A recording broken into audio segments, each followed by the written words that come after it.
Apakah masih menarik invest di bursa saham Indonesia di tengah gonjang-ganjing ekonomi seperti ini, di tengah ketidakpastian global? Apakah Danantara ini akan menjadi sebuah obat mujarab bagi investasi di Indonesia? Saya akan kasih 2 poin singkat saya hari ini, 26 Februari 2025. Oke, jadi yang pertama, apakah masih menarik invest di Indonesia di tengah ketidakpastian ekonomi dunia seperti saat ini? Saya jawab, sangat menarik. Kenapa? Pertanyaan saya, kenapa investasi di Indonesia itu turun dalam? Penyebabnya dari internal atau eksternal? Anda harus tahu itu dulu. Kalau penurunan investasi di suatu negara diakibatkan oleh faktor-faktor eksternal yang dominan, pertanyaan saya simpel, bagaimana jika dibalik?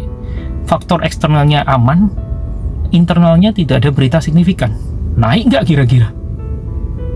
Jawabannya bukan cuma naik, tapi jumping, melompat langsung ya. Jadi Anda harus siap momennya. Oke.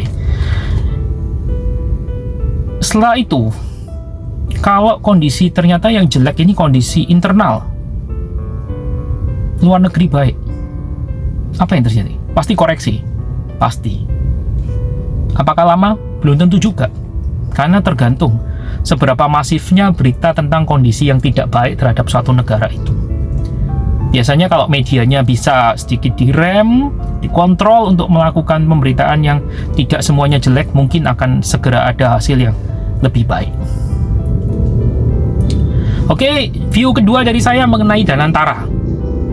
Apakah saya setuju dengan Danantara? Untuk sekarang saya belum bisa mengatakan setuju atau enggak. Tetapi untuk masa depan mungkin ini sebuah solusi dengan berbagai macam catatan.